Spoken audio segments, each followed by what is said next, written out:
Muito bem, vamos revisitar a franquia do Tobey Maguire como Homem-Aranha, exatamente. Estamos aqui empolgados com esse universo do Homem-Aranha no MCU, mas vamos lá para trás. Vamos revisitar... Lu, uma revisita daquelas. O primeiro filme saiu quando eu tinha 7 anos. E não à toa, Homem-Aranha é o herói dessa geração, né? Dos últimos, eu diria, dos últimos 20 anos é o grande herói dessa galera, porque muita gente cresceu assistindo os filmes do Homem-Aranha. E esses filmes têm um público-alvo bem específico, né? Pra mim era Homem-Aranha e X-Men na época, né? Sim. Era os filmes que tinha, que a gente assistia direto. O Homem-Aranha realmente foi icônico pra gente, e eu finalmente fui ver o 3, né, no cinemas, foi o primeiro que eu vi nos cinemas, então de fato é inegável que essa trilogia do Tobey Maguire, ela tem um significado que vai além, eu acho, do que qualquer outro filme do Homem-Aranha conseguiria. Verdade, então vamos fazer uma revisita para a franquia do Tobey Maguire como Homem-Aranha.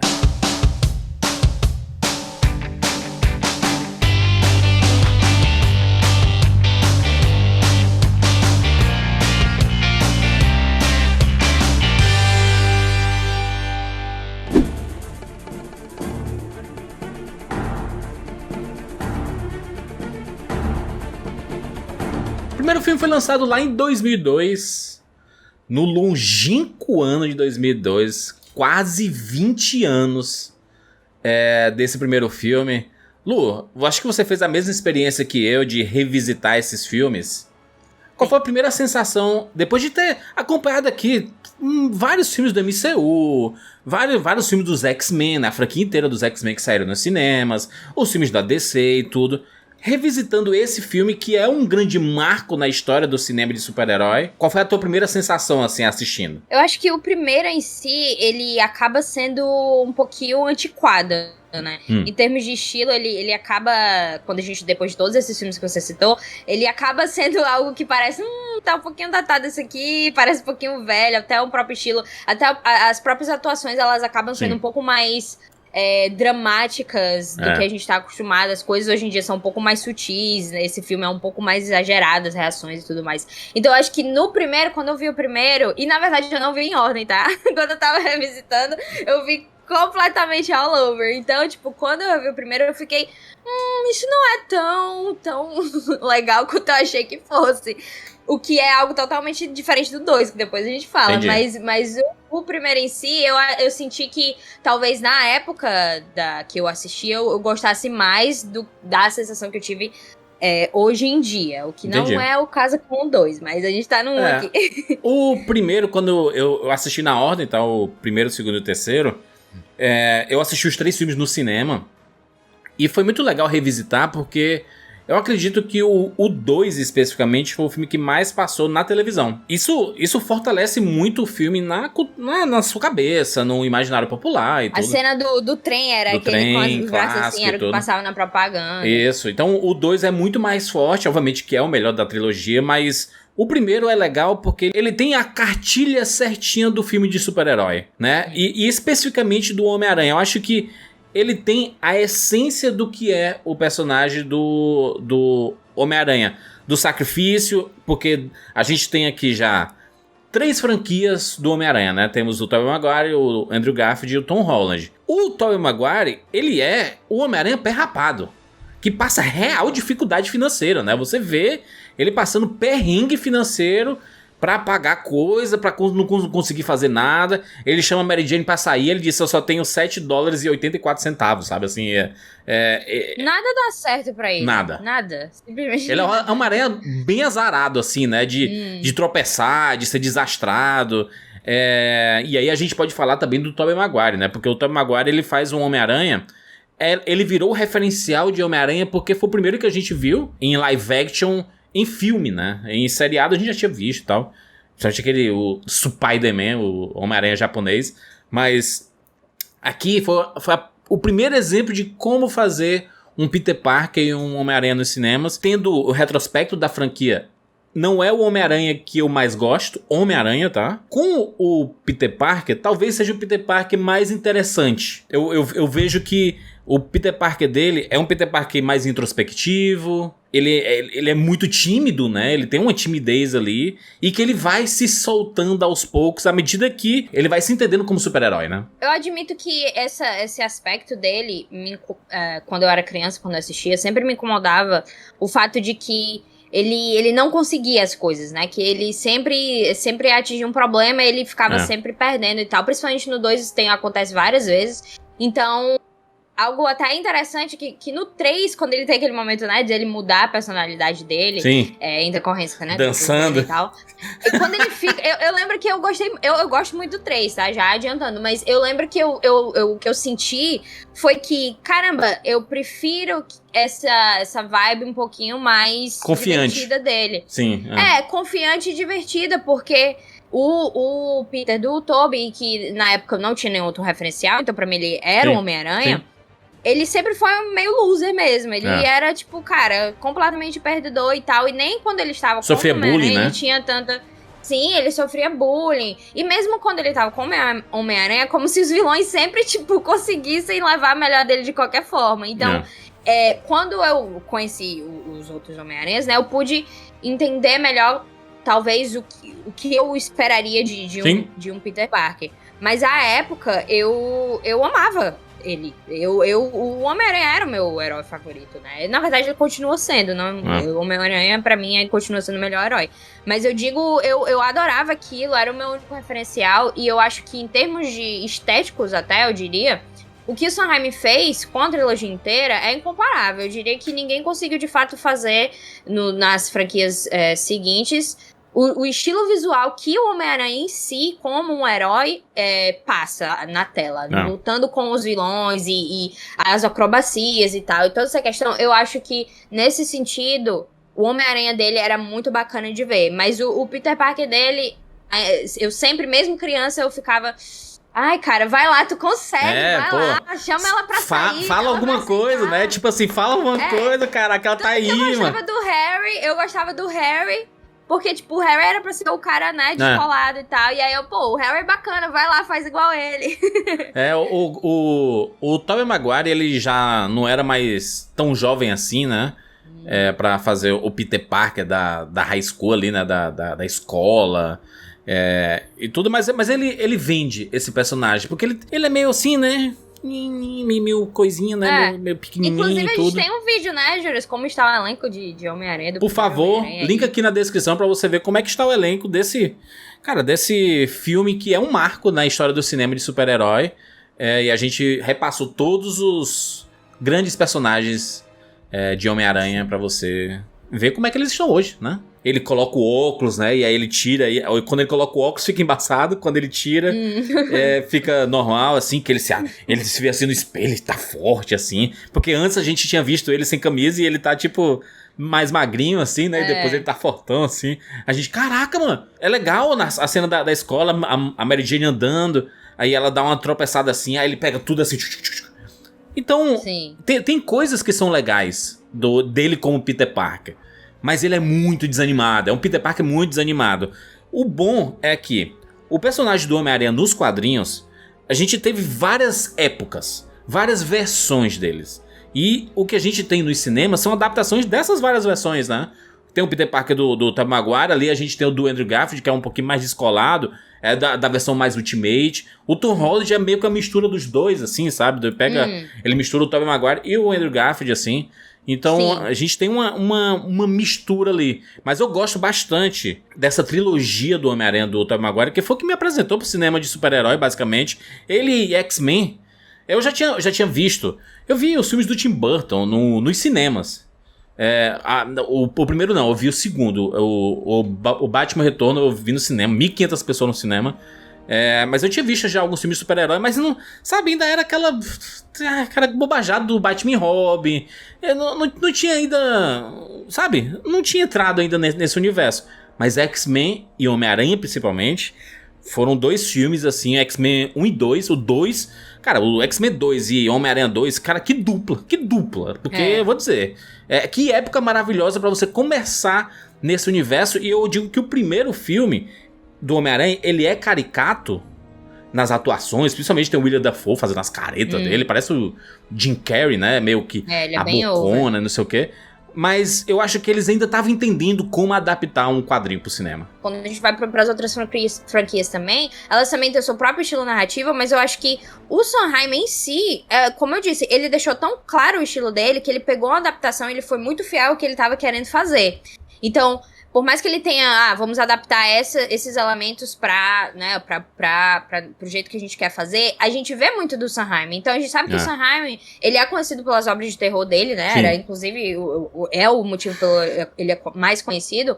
Então, é engraçado porque você pensa, caramba, o que tem a ver o Sondheim e tal? Mas quando você vê as escolhas dele, principalmente no 2, né, com o Dr. Octopus, é total algo que, caramba, que forma excelente de mostrar vilões, principalmente. Eu acho que os vilões dessa trilogia, eles são muito bons. O Duende Verde, né? O Duende Verde no muito primeiro. Bom. Ele, apesar de ser... Aparece a máscara toda hora, assim, né? Aquela... O Sam Raimi, ele tenta dar um susto, de vez em quando ele mostra a máscara assim.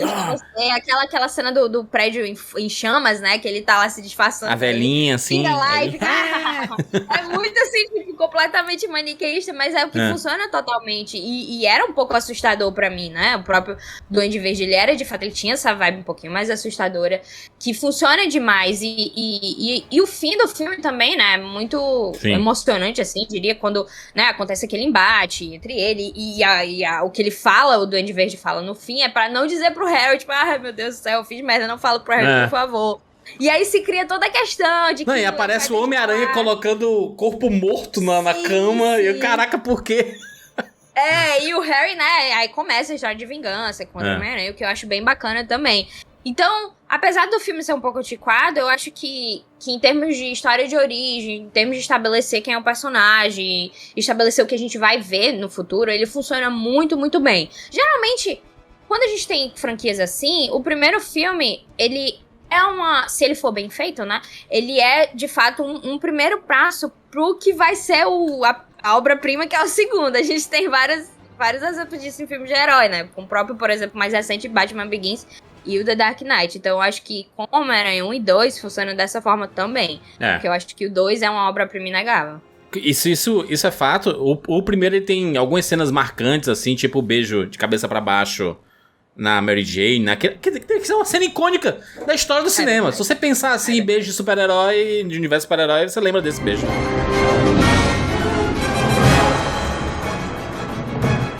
Que eu gosto do Homem-Aranha 2, e na verdade eu acho que isso, tipo, só enriquece o filme, na verdade, é como justamente a bagagem que ele traz do primeiro faz com que o segundo tenha um peso muito grande, principalmente em relação à questão da Mary Jane, porque a gente sabe que, né, no primeiro filme a gente entende que, ele é apaixonado pela Mary Jane e existe até uma possibilidade deles ficarem juntos, mas quando ele entende a responsabilidade dele no fim do filme, que é ser Homem-Aranha e que é fazer isso, ele não pode ficar com ela. É o grande recado, o grande recado ali do Homem-Aranha é muito foda, porque é um personagem que a gente ama, mas ele sempre vai perder. No fim das contas, ele sempre vai perder. Algum parente, alguém que ele gosta, alguém que ele ama, ele sempre vai perder. E aí o grande fardo dele, que ele é o cara que quer proteger todo mundo, quer salvar todo mundo, quer fazer tudo.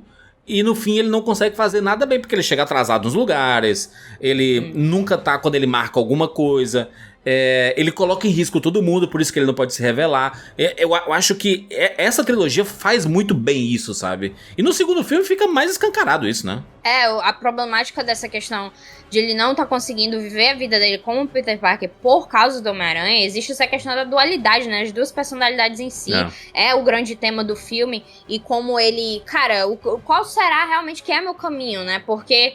eu tô vivendo essa vida de Homem-Aranha, mas eu tô perdendo aqui meu Peter Parker, eu como Peter Parker, e aí a Mary Jane casando, etc. Então ele vai vendo toda essa vida que ele está perdendo, e é quando ele desiste em si, né, de ser o Homem-Aranha. Quando tem questão até psicologicamente... emocional, né? Emocional, dele não se reconhecer mais como Homem-Aranha, desistir daquilo, e ter toda aquela cena icônica que pra mim sempre foi a montagem lá, né, com Raindrops Keep Falling on My Head. É incrível, eu adoro essa cena. Drops keep falling on my head, and just like a guy whose feet are too big for his em tese, ele tá feliz. Ele tá tipo, não, tudo Sim. bem, agora eu vou ser o Peter Parker, vai dar tudo certo. Eu vou chegar na hora, eu vou poder ver a Mary Jane, sair com meus amigos. Só que aí, sempre que ele vê alguém sendo assaltado, não sei o que, ele fica... Ai, eu preciso fazer alguma coisa. Esses dilemas são legais porque, na essência, o Homem-Aranha jamais deixaria alguém passar por um perrengue ao lado dele assim e ele não fazer nada, sabe? Mas como ele tá em conflito, é legal ver esse conflito na tela, sabe? Ele andando e vendo alguém sendo assaltado ali, apanhando e tudo, e ele não é mais minha responsabilidade. Assim, ele só... Ele tá com hot dog e ele olha assim... O Tobey Maguire, o Homem-Aranha do Tobey Maguire é o Homem-Aranha que toma algumas decisões que são duvidosas, sabe? Assim, como herói. Mas a gente sabe porque ele se aproxima um pouco mais do real. Humano, né? Sim, ele é um ser humano. se aproxima do real. A gente comete erros, assim, a gente faz coisas erradas na vida. Então acaba que ele também é a mesma coisa. Mas eu acho incrível essa questão. E eu gosto muito quando vai, né? Quando culmina na cena que ele tá conversando com a Mary Jane, né? Em relação a dizer pra ela de tipo, não, a gente pode ficar juntos. Aí é a questão de novo, que no primeiro filme tem de novo, ai, vamos ficar juntos, não vamos ficar, não sei o que lá. Aí quando chove ele vai, não molha. não, tudo bem, a gente pode ficar juntos. Aí tem o carro vindo, né? Tem o carro vindo, ele sentindo e ele voltando os poderes de Homem-Aranha. Caraca, essa cena é espetacular. Da cafeteria. E aí o Octopus joga o carro assim, o carro vem girando. E aí ele vai sente aqui. Putz, grila. Eu gosto. Eu gosto porque o sentido aranha, tanto nesse quanto no do Andrew Garfield, tem tipo um som.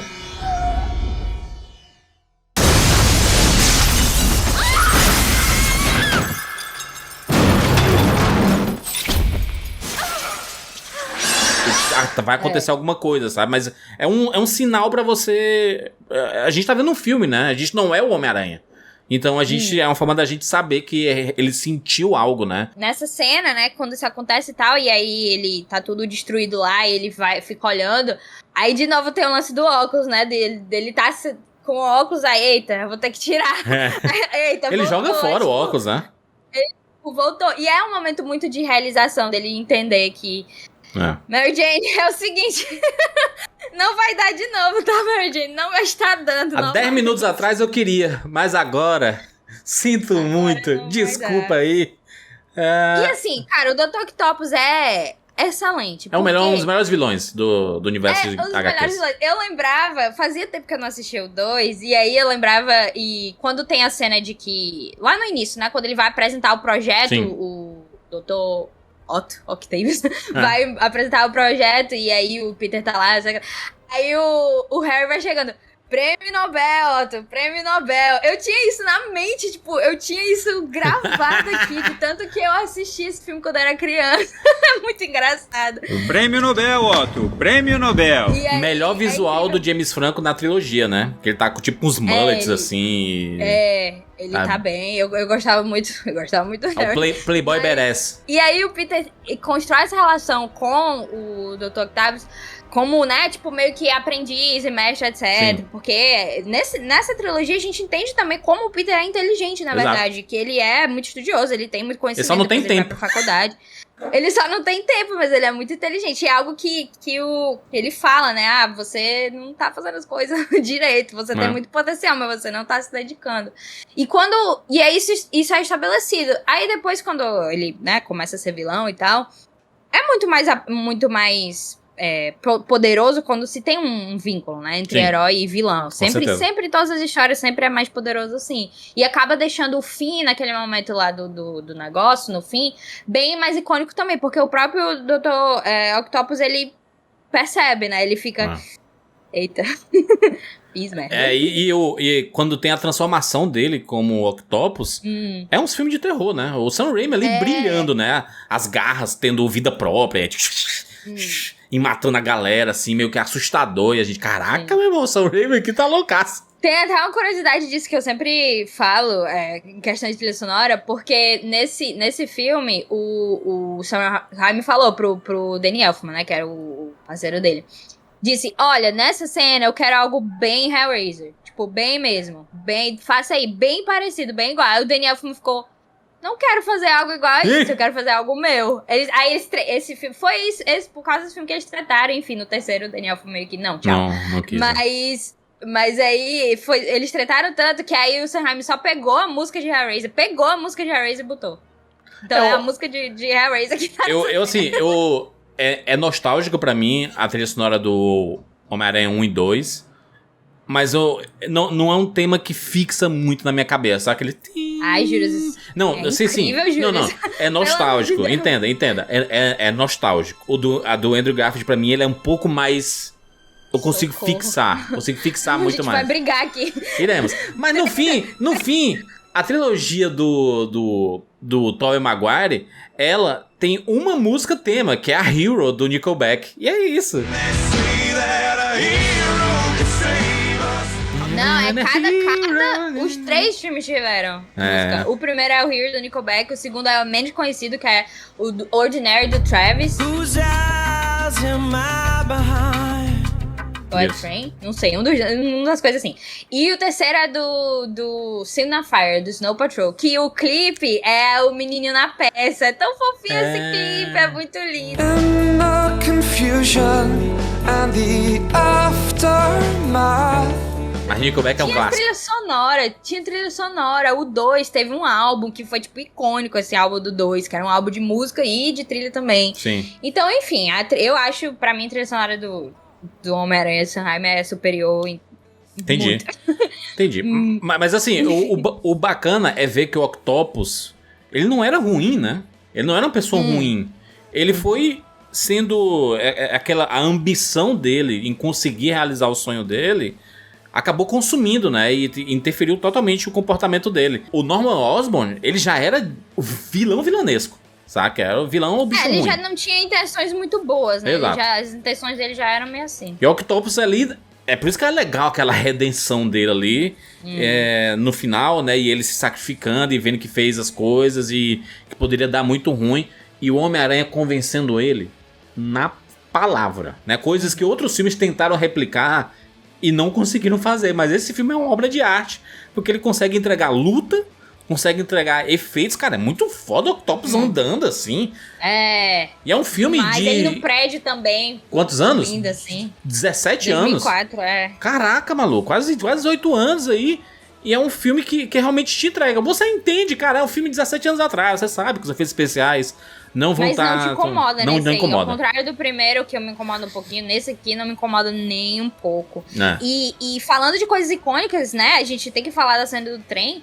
Até porque essa cena é icônica de diversas maneiras. Tipo, não só visualmente falando, ela é muito incrível. Sim. Toda a questão dele parando o trem com, tipo, a força lá, meu Deus do céu. A cara dele, assim...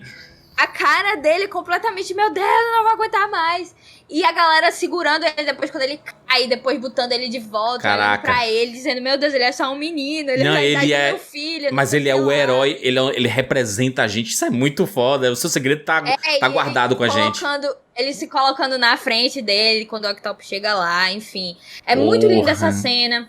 É demais. Essa cena é demais. E aí depois, né, o Octopus pega ele e leva lá pro Harry, e o Harry vê que é o Peter, né, que também é icônico.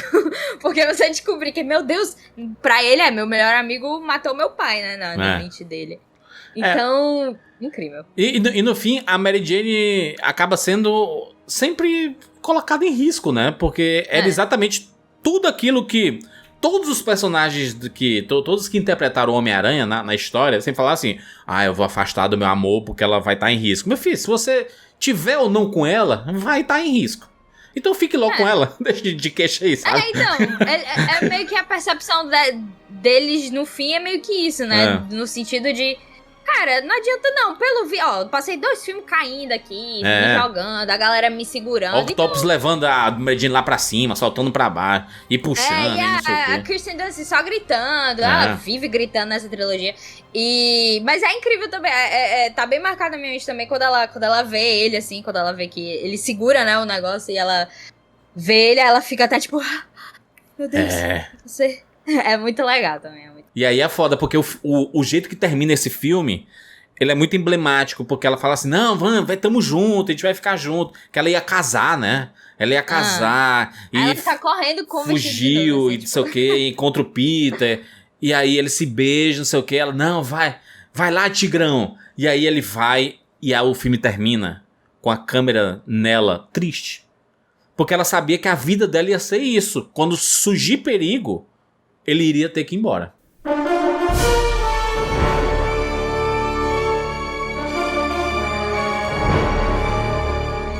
Em 2007 vem Homem-Aranha 3. Aí esse é um filme que, né? Ah, ícone, agora é o meu momento. É mais apelo nostálgico, né? Porque... Não é, porque eu revi e eu gosto mesmo. É muito ruim esse filme, Jesus. Eu gosto muito. Eu vou dizer aqui. Eu acho, assim, obviamente foi o primeiro do Aranha nos cinemas pra mim. Eu vi a primeira vez. Nossa, incrível, icônico. Aí vi de novo também, eu vi 2 vezes. Que não era tão como eu rever filmes no cinema na época, né? Mas aí eu revi e tal, com minha amiga, etc. Foi bem icônico também. E eu acho que, felizmente pra mim, na verdade, eu não tenho muita besteira de... Ai, porque não faz sentido, não sei o que lá. Ou então, não sei o que lá, o personagem mudou, não sei o que lá. Tipo, eu nunca tinha essas besteiras. Eu só tenho essas besteiras agora com o MCU, porque, enfim... Comecei em 2008, tô aqui em 2021 acompanhando isso, né? Então, infelizmente, essas coisas vão entrando na minha mente. Mas na época, e com Homem-Aranha no geral, eu não tenho besteira. Era mais pela diversão, né? Completamente. E eu acho que a história é muito interessante justamente por causa dessa profundidade emocional que além da superfície engraçadinha que acontece no filme, existe sim uma profundidade emocional de ele tá virando, né? Ele tá, tipo, indo pra um lado ruim e ele vai machucando as pessoas da vida dele. Tipo, ele vai machucando a Mary Jane, principalmente. E aí a gente vê ele sendo meio egoísta com o Harry, porque o Harry, ele bate a cabeça e não lembra. E o Peter fica meio... não vou dizer não, então. A desculpa de roteiro é muito bizarra, né? Porque a luta deles era no mínimo pro Harry ter tido um traumatismo craniano. Mas, jura, porque ele não é um super-herói, né? Em filme é sempre assim, né? A amnésia em filme é só pra essas coisas. Tipo assim, você só vai esquecer o filme anterior, tá? Mas assim, o resto você vai lembrar. E aí a cena deles lutando eu acho icônica. É muito massa, porque é feito com... É muito boa. É feito em telões, né? Assim, telões fechados. Então, parece uma cor meio parque... Ele vai, aí... Real parque de diversão. A aliança, aí ele fica, não, meu Deus. É muito bom isso aí. Eu gosto disso aí. E eu sei que a galera acha ruim o lance dele emo, não sei o que, com a franjinha. Era a época, gente, pelo amor de Deus. Não, isso. Tipo, é estranho até. Se a gente vê isso hoje, é mais estranho ainda. Mas na época eu não senti nenhum estranhamento. Na verdade, na época eu fiquei, faz sentido isso. Então meio que... Não, mas ele fica assim quando ele é influenciado pelo mal, pela tristeza. E aí o emo é isso, né? O emo é a pessoa que é triste, melancólica e gosta de escutar essas músicas mais tristes, né? E eu posso falar isso com propriedade porque eu sou emo. Simple Plan. Eu, inclusive, não emo mais, não. Inclusive, escute o álbum novo da Fresno aí que tá maravilhoso. Do nada. Mas o que eu falar? Sim, mas juras, esse filme tem muita... Esse filme tem tanta coisa icônica que eu acho que é possível, sim, a gente colocar ele, pelo menos... Além um pouquinho da ruindade que vocês acham. Porque o Homem-Areia, o lance do Homem-Areia é sensacional. Aquela cena dele se transformando, até hoje, é uma das melhores cenas já feitas. É muito bom mesmo. Cinema de super-heróis. Mas é uma invenção ali colocar ele como tendo matado o tio Ben, aí depois, não foi ele não. Tudo bem. É te confundir. Tudo bem, é uma invenção. Mas a cena dele se transformando como Homem-Areia é incrível. A trilha sonora que é do Christopher Young nesse filme é incrível. É tipo, é tudo incrível. Eu tenho muito... na verdade, o filme todinho eu tenho completamente gravado na minha mente, porque quando saiu do cinema eu revi diversas vezes no DVD, etc. Então, pra mim, tem muita coisa icônica. Eu não gosto do Venom do Topher Grace, obviamente, porque ele é ridículo. Eu acho o Ed Brock lá completamente idiota. Ele é escroto desde o começo, né? O Ed Brock, né? Ele é todo... sai daqui, Peter. Não, tipo, a Gwen caindo do prédio, ele lá tirando foto. Aí minha namorada ali, ó. Caraca, e esse lance da Gwen também, eu não gosto. Caraca, que péssima inserção da Gwen ali. Um ciúme pra Mary Jane, aí tem um lance, não, ele beija a Gwen, sei que lá. Os caras claramente não... Cara, Homem-Aranha 3, eles claramente não entenderam alguns personagens, assim, e só enfiaram. É aquela briga Mas a gente eterna, sabe né? que o Sam Raimi, ele não queria... Não é, o Homem-Aranha 3 não é o filme que Sim. o Sam Raimi queria fazer. Havia arade, Existiu né? toda uma discussão com a Sony, ele teve que colocar o Venom à força, ele teve que colocar elementos que ele não queria, então... Existe sim a questão de que esse filme foi muito afetado pela própria influência do estúdio. Sim. E eventualmente ia acontecer um Homem-Aranha 4, mas não aconteceu porque eles não conseguiam concordar com o que deveria ser feito. Então a gente sabe que sim, o filme é bastante afetado, mas eu prefiro ele ao primeiro, por exemplo. E isso reflete muito a elementos narrativos que eu identifico muito mais no filme, né? Ele já é mais próximo da minha... Eu já era adolescente e tal, ele já é mais próximo de mim nesse sentido. Então, pra mim, eu não consigo ver esse filme de outra forma. Eu acho que ele é muito significativo. E ao fim dele, que eu gosto muito do fim, porque tem toda aquela briga, né, do Peter com o Harry. Aí ele fica, vai chorar, Duende Júnior. É tipo assim, humilhando o Harry completamente. Eu lembro que eu ficava rindo, super rindo. Só que aí, a Mary Jane tá em perigo, como sempre. E ele vai lá, Harry, é a Mary Jane, não por mim. É a Mary Jane, por favor, eu imploro. E aí o Harry chega lá, e eu lembro que quando o Harry chegou lá, eu fiquei... Mas ele só foi porque o mordomo, né, chegou lá e disse assim, ó... eu que limpei as feridas do seu pai. O rasgão foi feito com o próprio planador dele, né? Dentro de si, ele sabia que não era o Peter que tinha feito isso. Sim. Ele conhecia o pai dele, ele sabia que o pai dele não era uma pessoa muito boa. Eu sei que o Harry sabia. Mas eu vejo porque, pelo fato de terem muitos vilões... essa luta final é muito grande, assim, né? Do Homem-Areia gigante, e aí o Harry... Tinha esquecido do Venom, cara. O Venom, ele realmente... É uma versão simplificada do Venom ali, né? Eles simplesmente jogam lá, cai um meteorito ali, e aí ele vai acompanhando o Peter, e é isso. A transformação do Peter eu adoro, tá? Adoro. É incrível também. As pessoas acham piada, não sei o quê, mas, cara, ele foi tocado pela tristeza, ele botou o cabelinho emo, ele começou a dançar na rua, lápis de olho. O negócio vai indo, aí cobre ele, aí quando ele tá, tipo... Ele tá, o que é isso? Onde estou? Aí aquela música... tipo, e ele se olha no alta. espelho. Quando ele se olha no espelho, assim, do prédio. Ele, caraca. Aliás, os pôsteres dessa franquia... Os pôsteres. Meu Deus do céu. Imbatíveis. Incrível. Imbatíveis. Tom Holland chora aí, porque a Sony completamente desistiu de fazer algo bonito pra ele. Sinto muito, Tom Holland, mas ó, né? Do Homem-Aranha 3 aqui do Tobey é sensacional. Então... Só pra finalizar meu sentimentalismo com o filme, quando, né, o Harry volta, etc, eles lutam juntos, eles conseguem tudo, e aí, obviamente, é muito triste quando o Harry morre, se colocando lá na frente do Peter, tipo, obviamente isso vai acontecer, mas é muito triste, aí eles ficam juntos lá, chorando porque o Harry morreu, aí eu chorei várias vezes. E no fim, é meio que o Peter voltando pra Mary Jane, meio que os dois passaram por tanta coisa juntos, Sim. E na verdade, o que eu vejo dali é que eles finalmente chegaram num ponto em que ambos entendem a situação dos dois. Então é como se, pra mim não é necessariamente como se eles tivessem ficado juntos ali pra sempre. Sim. Pra mim eles poderiam até, tipo, sei lá, vamos só passar esse tempo e talvez eles nem ficassem juntos. Mas é meio que um entendimento de, olha, eu sei que é isso que você vai fazer, eu entendo, então não tem como eu ser a pessoa no meio disso. E o Peter meio que dizendo... desculpa, perdão, eu fui um idiota. É a franquia que muitas das coisas viraram meme, né? Assim, o Harry Osborn olhando pra trás, dando aquela piscada assim, virou um gif, né? Que as pessoas usam muito. O Tobey Maguire chorando, né? Quantas vezes ele não chora aqui? Mostra o tio Ben, a Mary Jane, não sei o que. Ele tá com a cara de choro, assim. É sempre ele chorando em todas as situações. Mas, cara, é uma trilogia que, por mais que eu não goste muito do terceiro... É uma trilogia muito icônica, sabe? Você assiste e é tudo muito marcante, é tudo muito emblemático. E é uma franquia que ganhou muito dinheiro, né? O último filme fez quase 1 bilhão. O segundo filme fez 800 e poucos milhões. E o primeiro filme fez quase 800 milhões, assim. Então, fez muito dinheiro. Numa época que fazer essa grana era surreal, sabe? O Homem-Aranha 3 estava no top lá de bilheteria. Não... Pois é. Acho que só perdeu pra Piratas do Caribe 3, sei lá. Um lance assim, tipo, tava completamente... Inclusive, esse ano foi muito bom pra mim, 2007. Eu pensando aqui... Tu falou... Piratas do Caribe 3. Tu falou de Piratas do Caribe. É engraçado como o CGI da época ela é muito marcante. Porque eu vejo, por exemplo, o Homem-Aranha 2, os efeitos visuais... Eu lembro de muita coisa de Harry Potter.